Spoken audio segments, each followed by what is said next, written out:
বাংলাদেশের সংখ্যাগরিষ্ঠ কৃষক জনগোষ্ঠীকে সংগঠিত করার লক্ষ্যে ইউনিয়ন পর্যায়ে কৃষক সমাবেশের অংশ হিসেবে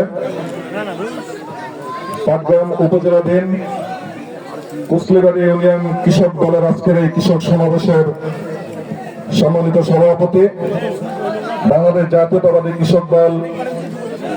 কুসলিবাড়ি ইউনিয়ন শাখার সম্মানিত সভাপতি জনাব আব্দুল কাদের, আজকের এই কৃষক সমাবেশের প্রধান অতিথি হিসাবে উপস্থিত হয়েছেন পাটগ্রাম এবং হাতীবান্ধার বিগত স্বৈরাচার বিরোধী আন্দোলনে আওয়ামী বিরোধী রাজনৈতিক মত ও পথের নেতা কর্মীদের দীর্ঘদিনের পরীক্ষিত বন্ধু, সাধারণ মানুষের আস্থা এবং বিশ্বাসের প্রতীক, বিএনপি জাতীয় নির্বাহী কমিটির অন্যতম সদস্য, পাটগ্রাম এবং হাতীবান্ধা নির্বাচনী এলাকায় আগামী নির্বাচনে আমাদের প্রিয় প্রতীক ধানের শীষ প্রতীকের যিনি মনোনয়ন প্রত্যাশী, নন্দিত জননেতা, আমাদের প্রিয় মানুষ আলহাজ ব্যারিস্টার হাসান রাজীব প্রধান বিশেষ অতিথি হিসেবে উপস্থিত আছেন বাংলাদেশ জাতীয়তাবাদী কৃষক দল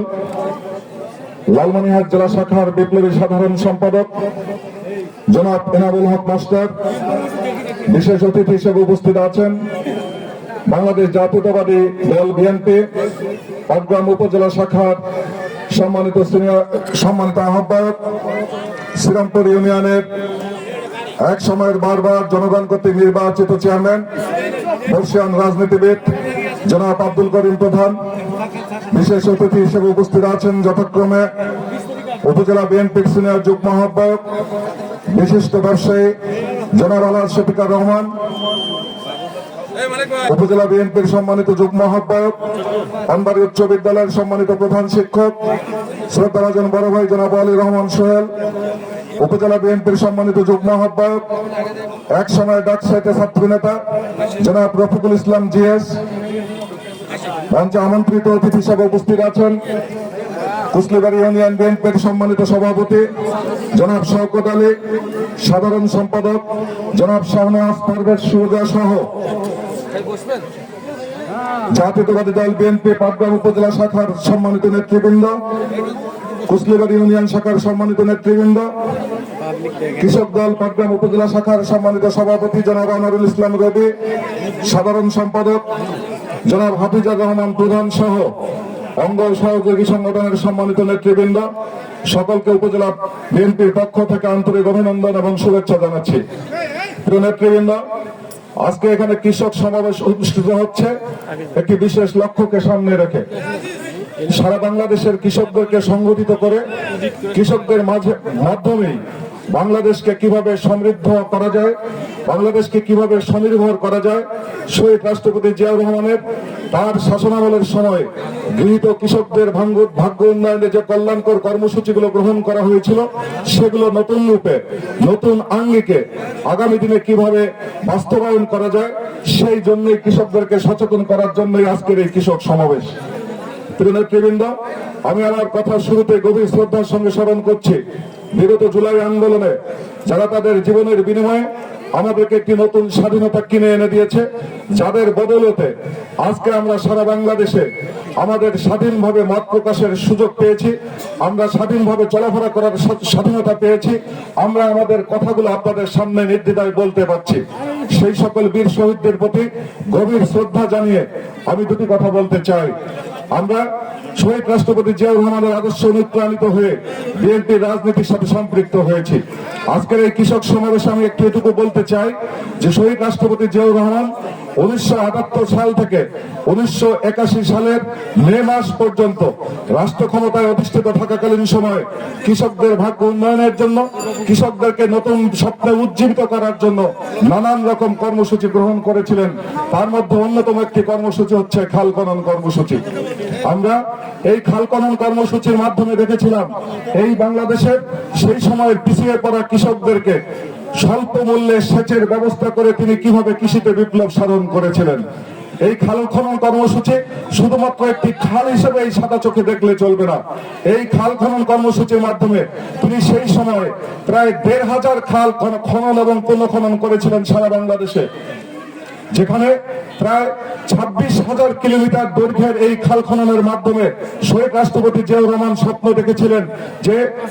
ভূগর্ভস্থ পানির পরিবর্তে উপরিভাগের পানিকে ওই খালের মধ্যে ধরে রেখে কৃষকদেরকে তেলের পরিবর্তে সহজ মূল্যে বা সহজভাবে ওই পানি সেচের কাজে ব্যবহার করে কিভাবে কৃষিতে সমৃদ্ধ অর্জন করা যায়। আমি আপনাদের কাছে কথা বাড়াবো না, আপনাদের মাধ্যমে আমি শুধু এটুকু আশাবাদ ব্যক্ত করতে চাই, আমরা শহীদ জিয়ার রাজনীতি করি। শহীদ জিয়ার ১৯ দফা কর্মসূচি এবং দেশনায়ক তারেক রহমানের ৩১ দফা কর্মসূচি বাস্তবায়নের জন্য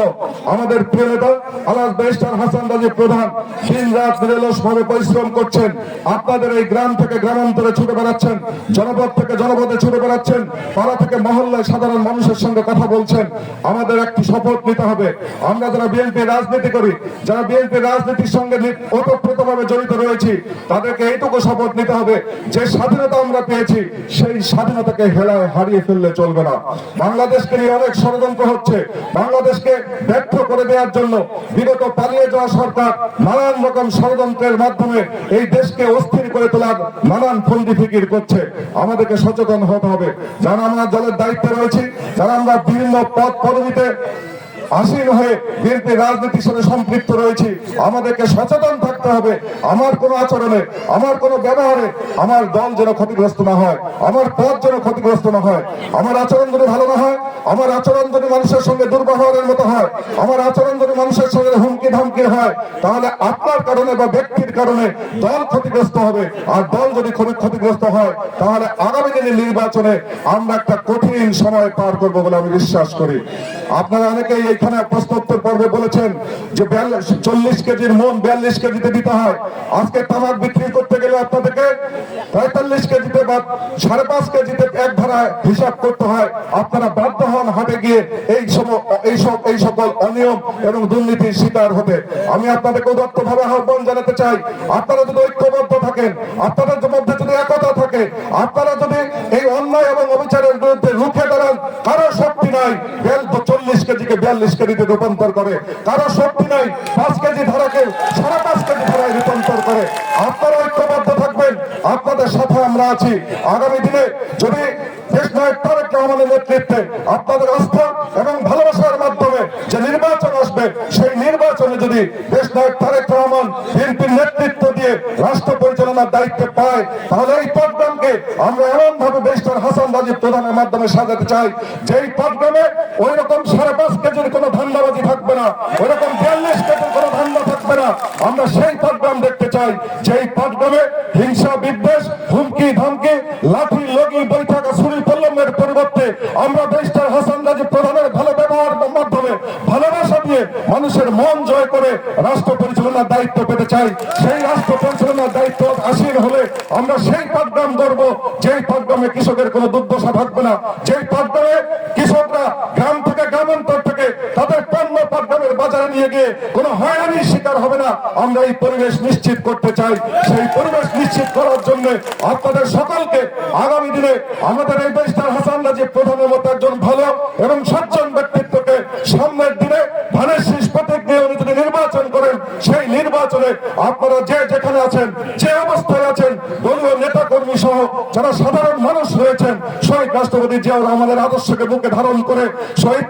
দেশনায়ক তারেক রহমানের আগামী দিনের ঘোষিত ৩১ দফা কর্মসূচিকে মানুষের মাঝে ছড়িয়ে দিয়ে দেশনেত্রী বেগম খালেদা জিয়ার যে ত্যাগ, যে জুলুম, যে নির্যাতনের তিনি শিকার হয়েছেন, সেই জুলুম নির্যাতনের দাঁত ভাঙা জবাব দিয়ে আমরা আগামী দিনে সেই কঠিন নির্বাচনকে আপনাদের আস্থা ভালোবাসা এবং সমর্থন নিয়ে পার হতে চাই। সেই পর্যন্ত আপনারা আমাদের সাথে থাকবেন এই আশাবাদ ব্যক্ত করে আমি আমার বক্তব্য শেষ করছি। খোদা হাফেজ। বাংলাদেশ জিন্দাবাদ, বাংলাদেশ জাতীয়তাবাদী দল বিএনপি জিন্দাবাদ, শহীদ রাষ্ট্রপতি জিয়াউর রহমান বীরত্ব মোমর হক, দেশনেত্রী বেগম খালেদা জিয়া জিন্দাবাদ, আমাদের প্রিয় অভিভাবক বিএনপির ভারপ্রাপ্ত চেয়ারপারসন দেশনায়ক তারেক রহমান জিন্দাবাদ, উত্তরবঙ্গের বিএনপির